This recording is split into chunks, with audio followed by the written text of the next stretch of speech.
Hello friends, இன்றைக்கி பார்த்தீங்கன்னா lunch box ரெசிபிக்கு ஒரு கலர்ஃபுல்லான ரெசிபி தான் உங்களுக்கு காட்ட போகிறேன். இது பார்க்கும்போதே கலர்ஃபுல்லாக இருக்குது இல்லைங்க. இது வாங்கலேன் வெஜிடபிள்ஸ்லாம் வச்சு வீட்டில் இருக்கிற இன்க்ரீடியன்ஸ் வச்சு எப்படி பண்ணுறதுன்னு காட்டுறேன். இது சூப்பராக இருக்குங்க, ட்ரை பண்ணி பாருங்கள். செம்ம டேஸ்ட்டாக இருக்கும். லஞ்ச் பாக்ஸ்க்கு ஒரு வித்தியாசமான ரெசிபிஸாக இருக்கும்.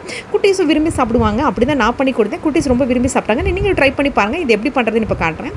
இதுக்கு ஃபஸ்ட்டு அரைக்கிற தேவையான பொருட்கள்லாம் சொல்லிடுறேங்க. ஃபஸ்ட்டு பார்த்தீங்கன்னா 2 தக்காளி, 4 பூண்டுங்க, அப்புறம் 2 பச்சை மிளகா, கொஞ்சம் சின்ன வெங்காயங்க, ஒரு 4-5 பல் எடுத்துக்கோங்க. அதே மாதிரி 4 வரமிளகா, உங்கள் காரத்துக்கு ஏற்ற வரமிளகாய் மாதிரி எடுத்துக்கோங்க. இப்போ நான் 4 வரமிளகாய் எடுத்திருக்கேங்க.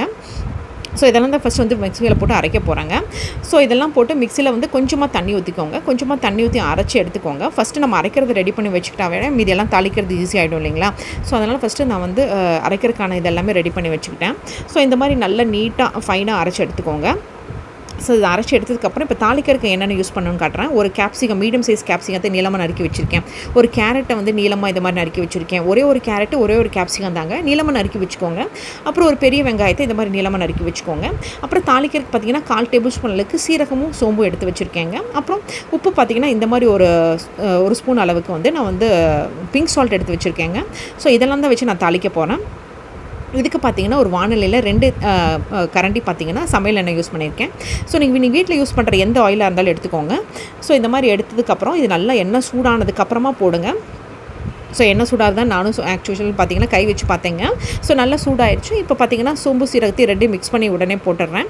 ஸோ இது 2 நல்லா பொரிஞ்சு வரும்போது பார்த்தீங்கன்னா ஆஸ் யூஷுவல் நம்ம எல்லாத்தையும் ஆட் பண்ணுவோம் இல்லைங்களா. வெங்காயத்தை ஃபஸ்ட்டு போட்டு நல்லா வதக்கிக்கிறேன். இந்த பச்சை வாசனை போகிற அளவுக்கு 2-3 நிமிஷம் வரைக்கும் நல்லா வதக்கிக்கோங்க. அதுக்கப்புறமா பார்த்தீங்கன்னா ஒரு இன்க்ரீடியன்ஸும் ஆட் பண்ணுங்க. நான் ஃபஸ்ட்டு வந்து பார்த்தீங்கன்னா கேரட் ஆட் பண்ணுறேன். ஸோ கேரட்டையும் போட்டு நல்லா வதக்கிக்கிறேங்க. ஸோ எல்லா கேரட்டையும் பார்த்தீங்கன்னா நீளமாக நறுக்கி வச்சுருந்தேன் இல்லைங்களா, அது எல்லாத்தையுமே போட்டு நான் நல்லா வதக்கிக்கிறேன்.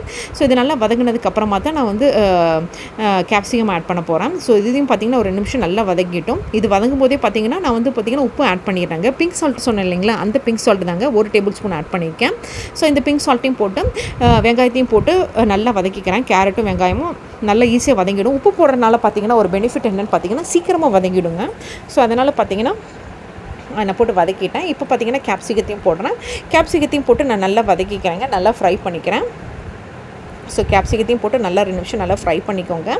ஸோ இதுக்கு பார்த்தீங்கன்னா தண்ணி ஊற்றணுங்கிற அவசியமே இல்லைங்க. இது 2 நிமிஷம் வதங்கினாவே போதும். ஏன்னா நம்ம ஏற்கனவே மிக்சியில் அரைச்சி வச்சுருக்கோம் பார்த்தீங்களா, அதை எடுத்து ஊற்றிக்கோங்க. ஸோ இந்த மிக்சியில் அரைச்சி ஊற்றினதோடு நல்லா மிக்ஸ் பண்ணிவிட்டு ஸோ மிக்ஸ் பண்ணி விட்டுட்டிங்கன்னா அதுலேயே பார்த்தீங்கன்னா அந்த தக்காளி இதுலேயே பார்த்தீங்கன்னா கொஞ்சம் வெந்துடும். ஏன்னா அது மிக்சியில் கொஞ்சம் ஒட்டி இருக்கும் பார்த்தீங்கன்னா, அதை கொஞ்சம் தண்ணி ஊற்றி திரும்ப ஊற்றுனேன். ஸோ அந்த தண்ணியிலே பார்த்தீங்கன்னா இது வெந்துடும் லைட்டாக.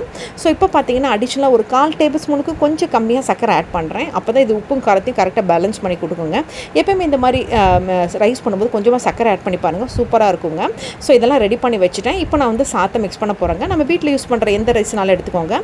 நீங்கள் பாஸ்மதி ரைஸ் தான் யூஸ் பண்ணணும்னு இல்லை, வீட்டில் யூஸ் பண்ணுற எந்த ரைஸ் பண்ணாலுமே இதுக்கு சூப்பராக இருக்குங்க. ஸோ இது ஓரளவுக்கு இந்த இது ரெடியாகி வரும்போது, கெட்டியாகி வரும்போது சாதத்தை போட்டு மிக்ஸ் பண்ணால் ரெடி ஆகிடுங்க. அவ்வளோதான் நம்ம ரெசிபி. ஸோ இது இப்போ பார்த்தீங்கன்னா இது ஓரளவுக்கு நல்லா கெட்டியாகிடுச்சு. இப்போ நான் சாதத்தை எல்லாம் நல்லா உதிரியாக இருக்கிற மாதிரி சாதத்தை பார்த்துக்கோங்க, அதுதான் மெயினு. ஸோ இப்போ பார்த்தீங்கன்னா இந்த மாதிரி சாதத்தை வந்து நல்லா கொஞ்சம் கொஞ்சமாக போட்டு மிக்ஸ் பண்ணினதுக்கப்புறமா எல்லா சாதத்தையும் போட்டு மிக்ஸ் பண்ணுங்கள். இப்போ போகிற மிக்ஸ் பண்ணும்போது செம்மையாக இருந்துச்சுங்க. அந்த டேஸ்ட்டும் ஃப்ளேவரும் செம்ம சூப்பராக இருந்துச்சுங்க. அது மிக்ஸ் பண்ணும்போது அது ஃப்ளேவரை இப்போ நான் நீட்டாக உங்கள் பிளேட்டில் வச்சு காமிக்கிறேன். சுட சுட சூப்பராக இருந்துச்சுங்க. அந்த டேஸ்ட்டுக்கும் அந்த வாசனைக்கும் செம்மையாக இருந்துச்சு, அந்த ஸ்மெல்லுக்கும் கேப்சிகம் ஸ்மெல்லுக்கும். ஸோ நான் வந்து லஞ்ச் பாக்ஸ் ரெசிபிக்கு இந்த மாதிரி குட்டீஸ்க்கு கொடுத்தேன். குட்டீஸும் அம்மா இது டிஃப்ரெண்ட்டாக இருந்துச்சு, என் ஃப்ரெண்ட்ஸும் சூப்பராக இருக்குன்னு சொல்லி கொடுத்தாங்க. ஸோ கண்டிப்பாக நீங்களும் ட்ரை பண்ணி பார்த்துட்டு கமெண்ட்டில் எப்படி இருக்குன்னு மறக்காமல் சொல்லுங்கள். இது இன்ஸ்டன்ட் ரெசிபியை